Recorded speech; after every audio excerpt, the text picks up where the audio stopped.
Hey everybody, it's Pixel, and today I'm going to be making 4-ingredient bacon cheese muffins. And for that I'm going to need 2 cups of self-rising flour, about a cup and a half of shredded cheddar cheese, about a cup and a half of bacon, and a cup and a half of milk.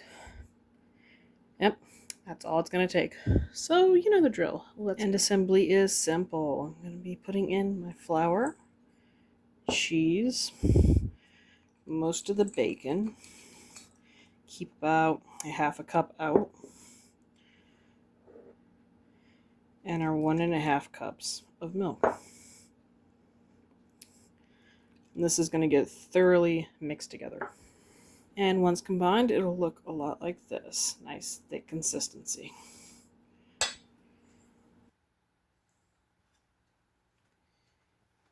Alright, once our batter has sat for a little,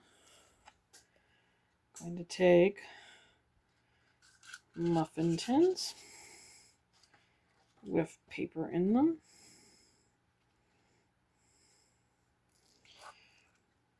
And start scooping about 1/4 of a cup into each one. And once they're all filled, we'll just have to wait for the oven to reach 350, where they will go into the oven for the next 30 minutes. And when they come out of the oven, they'll be nice and brown. And I forgot to tell you that before we put them in the oven, we put a sprinkle of that leftover bacon on each muffin. So the only thing left to do is try them on out. Okay, we let these sit a second, and now I'm finally going to get to try them on out. So let's go. Well, the flavor is all there. They are a tiny bit more dense than normal muffins would be, but they have the consistency of bread still going on. Pretty springy.